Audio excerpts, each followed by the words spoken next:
Hello! Hi! అందరికి నమస్తే. ఈ మధ్య మనం దాదాపు ఒక 10 రోజుల కింద అంటే 16 జనవరి 2026 నాడు Vande Bharat sleeper train start చేశారు. గవర్నమెంట్ ఆఫ్ ఇండియా వాళ్ళు. అంటే వందే భారత్ ట్రైన్ సక్సెస్ అయిన తర్వాత వందే భారత్ స్లీపర్ గూడా దానికి డిమాండ్ ఉండే అది స్టార్ట్ చేశారు. అయితే ఆ Vande Bharat sleeper train start చేసేటప్పుడు దాని చీఫ్ ఆహ్, project manager Vande Bharat sleeper train యొక్క చీఫ్ ప్రాజెక్ట్ మేనేజర్ అయినటువంటి అనంత్ రూప్ అని గుడి ఒక అప్పీల్ చేశారు. జనాలకి ఒక అప్పీల్ చేశారు. అంటే ట్రైన్‌ని కొంచెం సివిక్ సెన్స్ పాటించండి. ట్రైన్ హైజీన్‌గా ఉంచండి. టాయిలెట్స్ రూల్స్ పాటించండి అని ఒక అప్పీల్ చేశారు. ఇది అంటే కొత్తగా చేయడమే కాదు. ప్రతిసారి చెప్తానే ఉంటారు. కాపోతే చెప్పిన ప్రతిసారి గూడా అంటే జనాలదేముంది అంత రైల్వే డిపార్ట్‌మెంటోళ్ళు చూసుకోవాలనేటువంటి విషయాలు చాలామంది అంటా ఉంటారు మళ్ళీ. ఈసారి స్పెసిఫిక్‌గా ఎందుకు చెప్పారంటే వందే భారత్ ఆహ్, నార్మల్ ట్రైన్ కంటే స్లీపర్ ట్రైన్ అనేది ఎక్కువ దూరం వెళ్తుంది కాబట్టి దానిలో ఆహ్, ఈ సివిక్ సెన్స్ పాటించకపోతే బాగుండదు కాబట్టి ఆయన అప్పీల్ చేశారు. దానిపైన రకరకాల కామెంట్స్ వచ్చాయి సోషల్ మీడియాలో. That is up to their. But నేను చెప్పాలనుకున్నటువంటి విషయాలేంటంటే నేను ఆహ్, ఈ మధ్య ఫ్రీక్వెంట్‌గా ట్రైన్ జర్నీ చేస్తున్నాను. ముఖ్యంగా వరంగల్ టు వారణాసి. దాదాపు ఈ సంవత్సరంలో 7, 8 సార్లు వచ్చి ఎళ్ళుంటాను. ఏసీ థర్డ్ ఏసీకి. సో, అక్కడ నేను క్లియర్‌గా అబ్జర్వ్ అంతకుముందు జమ్మికుంట నుండి కాజీపేట నుండి హైదరాబాద్‌కి అట్లా ఎళ్ళేవాళ్ళం. అప్పుడు స్లీపర్ స్లీపర్ ట్రైన్‌లు ఎక్కడానికి అవకాశం లేదు. నార్మల్ ట్రైన్‌కెళ్ళొచ్చు. అంతకుముందు ఎక్కడికన్నా ఎళ్ళినా గూడా స్లీపర్ ట్రైన్‌కెళ్ళేవాళ్ళం. కాబట్టి ఇప్పుడు క్లియర్‌గా అసలేం జరుగుతుంది ట్రైన్ లోపలనేది నాకు కొంతవరకు క్లియర్‌గా అవగాహన వచ్చింది. అవన్నీ మీతో పంచుకోవడానికి ఈ వీడియో చేస్తున్నాను. అంతేగాని ఎవరిని తప్పు పట్టడానికి కాదు. సో, ఇప్పుడు మనం తీసుకుంటే ఉదాహరణకి ఒక ట్రైను సికింద్రాబాద్‌లో ఉన్న వాళ్ళు కొందరు దానాపూర్‌కెళ్దాం అనుకుంటే వాళ్ళకి 32 అవర్స్ అంటే ఆల్‌మోస్ట్ 1 డేకి పైన 32 అవర్స్ వాళ్ళకి జర్నీ టైమ్ ఉంటది. అలాగే ఇంకొక వేరే ట్రైన్ కన్యాకుమారి నుండి జమ్మూ తావి వెళ్దాం అనుకునేటువంటి వాళ్ళకి దాదాపు they have to travel for 68-70 hours. Almost 3 డేస్‌కి దగ్గర. ఆ తర్వాత కంట్రీలోనే అత్యంత ఎక్కువగా జర్నీ చేసేటువంటి train that is Vivek express. ఇది దిబ్రూగఢ్ నుండి కన్యాకుమారి దాకెళ్తది. ఈ ట్రైను జర్నీ అవర్స్ 74 అవర్స్ అంటే మోర్ థాన్ 3 డేస్. అంటే ఈ ట్రైన్ ఎక్కిన వాళ్ళు దాని లోపల కంప్లీట్‌గా ఒక రోజు ఇప్పుడు నేను చెప్పిన కొన్ని ట్రైన్‌లన్నీ ఒక రోజు కంటే ఎక్కువ ఉంటారు. కొన్ని ట్రైన్ లోపల ఓవర్ నైట్ 12 అవర్స్ ఉంటది. కొన్ని ట్రైన్ లోపల 1 డే 24 అవర్స్, కొన్ని ట్రైన్ లోపల 40 అవర్స్ ఇట్లా రకరకాలుగా ఉంటది. అంటే మరి ట్రైన్‌లోకి ఎళ్ళిన తర్వాత అసలు జనాలు ఏం చేస్తున్నారు? ఆ ట్రైన్స్ ఎందుకు నీట్‌గా ఉండడం లేదు? ఫస్ట్‌ది జనరల్ బోగి అంటే దానికి క్లీన్‌గా చేయడానికి జనాలు ఉండరు. ఏదో ట్రైన్ ఎక్కడైతే ఆగుతుందో ఒక హాఫ్ అన్ అవర్ ఎక్కడైతే ఆగుతుందో జంక్షన్‌లో అక్కడ సాఫ్ చేస్తారు. స్లీపర్ పరిస్థితి కూడా అంతే. ఈ థర్డ్ ఏసీ, సెకండ్ ఏసీ, ఈ ఫస్ట్ ఏసీ దీనిలో కంప్లీట్‌గా ఒక మనుషులుంటారు దానికి. సఫాయి చేయడానికి పర్టిక్యులర్‌గా మనుషులుంటారు. థర్డ్ ఏసీలో అయితే మనకు డోర్‌లేసి ఉంటది. ఈ టాయిలెట్స్ వేరే 2 వైపులా ఉంటది డోర్‌కు దగ్గర. మనం ఎక్కేటువంటి ఆ డోర్ దగ్గర ఉంటది. కాబట్టి అక్కడ వచ్చినటువంటి స్మెల్ అనేది లోపలికి రాకుండా ఉంటది. స్పెసిఫిక్‌గా వాళ్ళు రైల్వే డిపార్ట్‌మెంట్ వాళ్ళు అరేంజ్ చేసినటువంటి మనకు ప్రతి కోచ్ అంటే 3, 4 కోచ్‌లు కలిపి ఇట్లా ఈ క్లీన్ క్లీన్ చేయడానికి ఒకరిని పెడతారు. తర్వాత ఏసీ ఈ ప్రాబ్లమ్ కోసం టెక్నీషియన్‌ని ఒకరిని పెడతారు. ఏమన్నా ప్రాబ్లమ్ ఉంటే చూడాలంటే పెంచడానికి, తగ్గియడానికి. తర్వాత ఈ బెడ్ షీట్స్ ఉంటాయి మనకి bed rolls. Bed sheet AC నేను చెప్పేది ఏసీ బోగీల గురించి. బెడ్ షీట్ ఇవ్వడానికి కూడా పర్టిక్యులర్‌గా జనాలుంటారు. వాళ్ళు మనకెవరైతే వస్తున్నారో వచ్చిన దాన్ని బట్టి వాళ్ళకు బెడ్ షీట్స్ ఇస్తారు. కంబలు గానీ, దుప్పటి గానీ, బెడ్ షీట్ గానీ ఇస్తారు. సో, ఆ బెడ్ షీటు మనం తీసుకుంటప్పుడు దానికి పేపర్ కవర్ ఉంటది.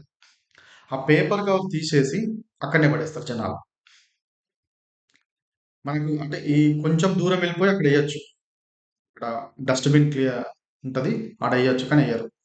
తర్వాత వాళ్ళు రిలాక్స్ అయ్యేటప్పుడు, వాళ్ళు తినేప్పుడు ఉండేటువంటి బింగో ప్యాకెట్లు గానీ, బిస్కిట్ ప్యాకెట్లు గానీ, టీ తాగినప్పుడు ఉండే ఆ టీ పేపర్ గ్లాసెస్ గానీ, టీ తాగిన తర్వాత అక్కడనే పడేస్తారు. అంటే కంప్లీట్‌గా జనాలేందంటే ఆహ్, వాళ్ళున్నటువంటి ఆ ప్లేస్‌ని ఉదాహరణకు ముగ్గురెళ్తున్నారనుకోండి. ఒకవైపు మొత్తం వాళ్ళకే వస్తాయి. అప్పర్‌లో upper berth, middle berth, lower berth లేదంటే అక్కడిదక్కడ వస్తాయి. కొన్నిసార్లు అడ్జస్ట్ చేసుకుంటారు.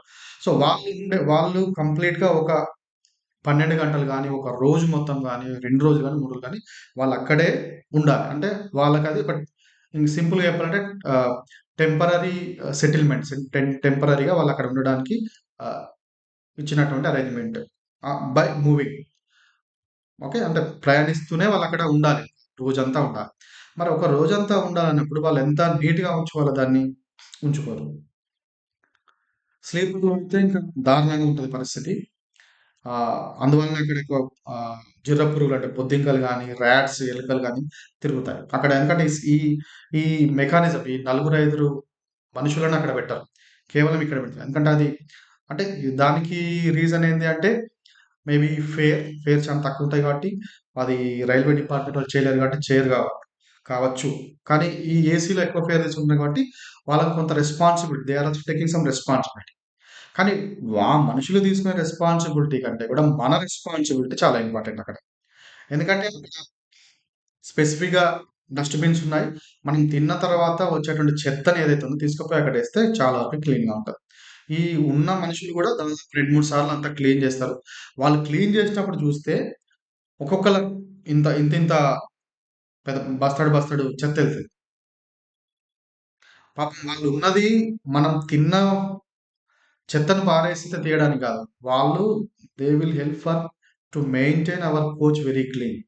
లైక్ ఏమంటాం మనము లైజాల్ పెట్టి కొంచెం శుభ్రం చేయడం గాని అట్లా.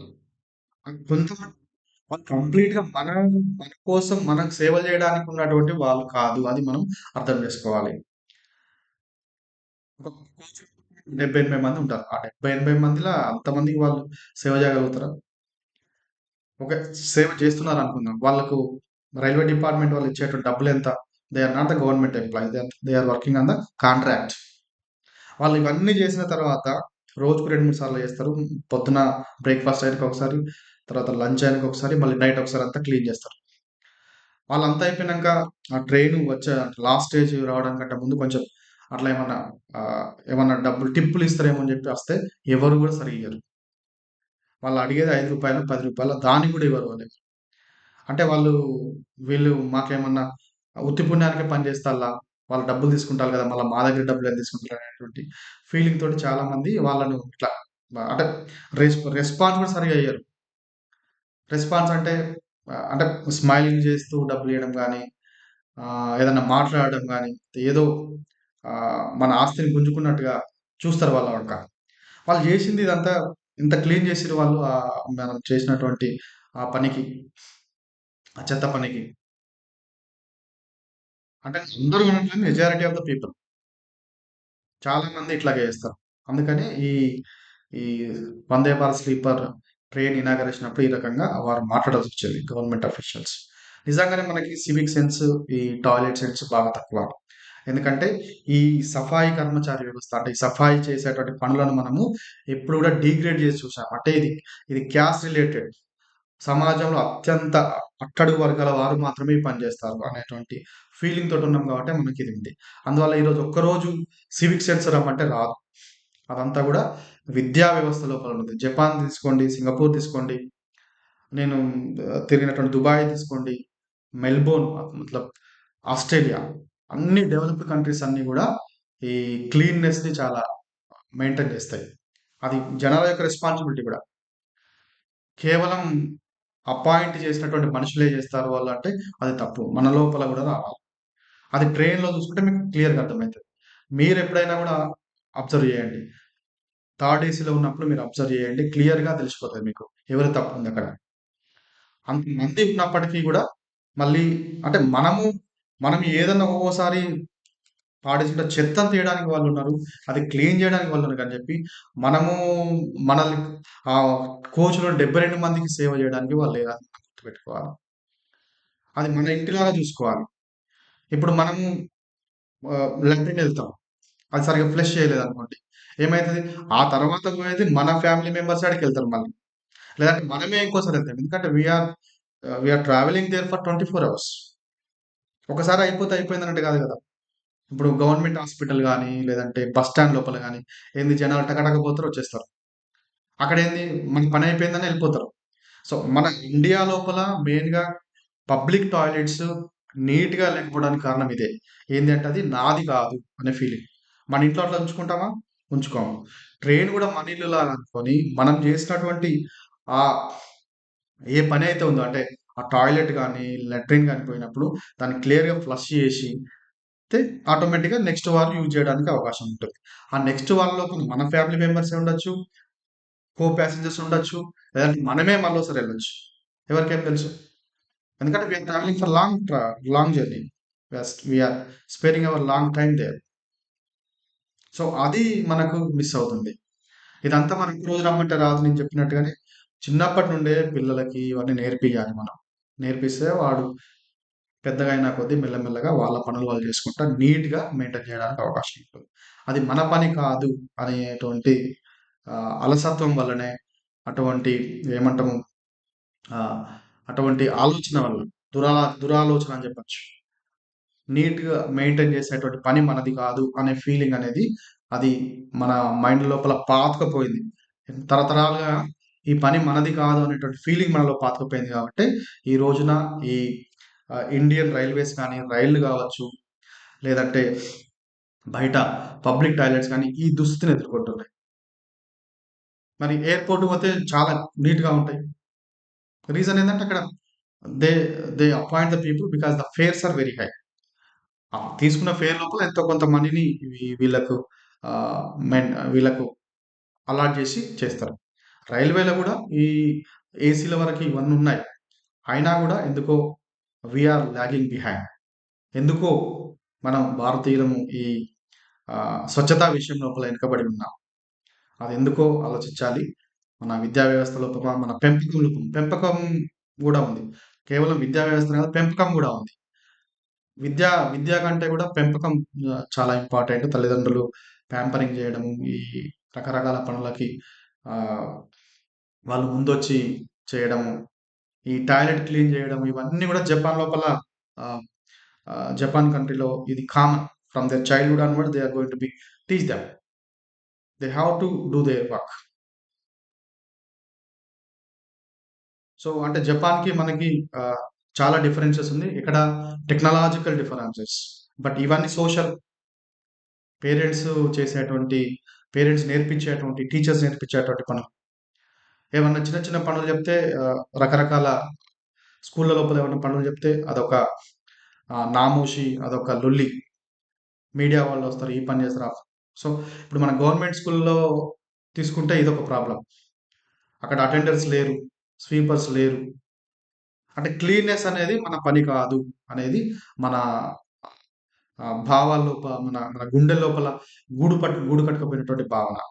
స్వచ్ఛతా ప్రోగ్రామ్ చేస్తాం. స్వచ్ఛ భారత్ ప్రోగ్రామ్ చేస్తాం. కేవలం ఫోటోల కోసమే చేస్తాం. ఆ తర్వాత ఓవర్. మన పనయిపోయింది. సో, అది ఆ రకంగా మనం ఒకసారి ఆలోచించాలి. ఎక్కడ ఉంది ప్రాబ్లమ్? ఈ ట్రైన్స్ లోపల ఈ ట్రైన్స్‌లో స్వచ్ఛత, హైజీన్ కండిషన్స్ గానీ, టాయిలెట్ రూల్స్ గానీ, ఎక్కడ ప్రాబ్లమ్ ఉందో ఒకసారి మనకు మనమే ఆలోచిస్తే, ఆత్మపరిశీలన చేసుకుంటే, మనము ట్రైన్ ట్రావెల్ చేసినప్పుడు మనం క్లియర్‌గా ప్రతి ఒక్కరం గూడా రూల్స్ పాటించి దాన్ని క్లీన్‌గా మెయింటైన్ చేయడానికి సహకరిస్తే ఆటోమేటిక్‌గా అన్ని ట్రైన్‌లు కూడా వెరీ క్లీన్‌గా ఉంటాయి. Thank you.